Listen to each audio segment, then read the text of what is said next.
সময় ফুরিয়ে যাওয়ার আগে চুক্তিতে না এলে এক রাতেই ইরানকে নিশ্চিহ্ন করে দেবে যুক্তরাষ্ট্র। মঙ্গলবার ইরানি বিষয়ে জানাতে হোয়াইট হাউসে এমন হুমকি দিয়েছেন মার্কিন প্রেসিডেন্ট ডোনাল্ড ট্রাম্প। পাল্টা জবাবে যুক্তরাষ্ট্রকে আত্মসমর্পণের আলটিমেটাম দিয়েছে তেহরান, নইলে মার্কিন মিত্রদের পাথর যুগে পাঠিয়ে দেওয়ার হুঁশিয়ারি দিয়েছেন দেশটির পার্লামেন্ট স্পিকারের উপদেষ্টা মাহদি মোহাম্মদী। এমন পরিস্থিতিতে হরমুজ প্রণালী ইস্যুতে আজ ভোট নেওয়া হবে জাতিসংঘের নিরাপত্তা পরিষদে। বিস্তারিত বিনিয়ামিনের রিপোর্টে।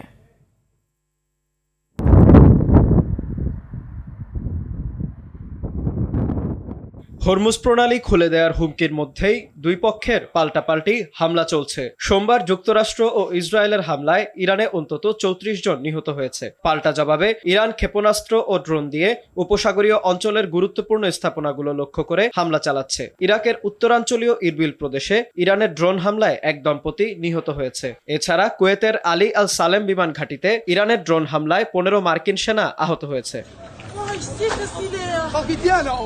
এদিকে নির্ধারিত সময়ের মধ্যে হরমুজ প্রণালী খুলে না দিলে ইরানকে এক রাতেই গুড়িয়ে দেওয়ার হুমকি দিয়েছেন যুক্তরাষ্ট্রের প্রেসিডেন্ট ডোনাল্ড ট্রাম্প। স্থানীয় সময় মঙ্গলবার রাত ৮টার মধ্যে ইরানকে চুক্তিতে রাজি হওয়ার আলটিমেটাম দিয়েছেন তিনি। এই সময় তেহরানের প্রতি ক্ষোভ প্রকাশ করে জানান, শান্তি চুক্তি প্রস্তাবে ইরানের প্রতিক্রিয়া পছন্দ হয়নি তার।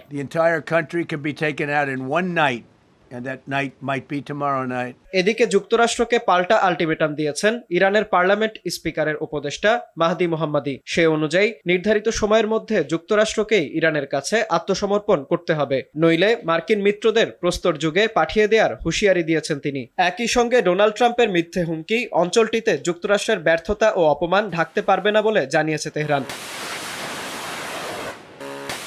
এদিকে ইসরায়েলের হামলায় লেবাননে মানবিক সংকট আরও গভীর হয়েছে। জাতিসংঘ জানিয়েছে দেশটিতে এখনো পর্যন্ত প্রায় ১১ লাখ মানুষ বাস্তুচ্যুত হয়েছে। এদের মধ্যে ১ লাখেরও বেশি মানুষ আশ্রয় কেন্দ্রে থাকলেও অস্থায়ী ও অনিরাপদ পরিবেশে বসবাস করতে হচ্ছে অধিকাংশ মানুষকেই।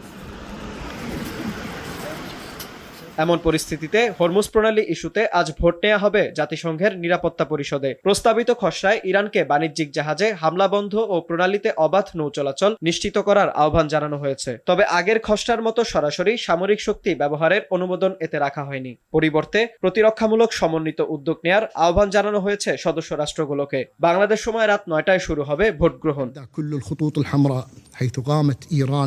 বিনিয়ামিন, RTV।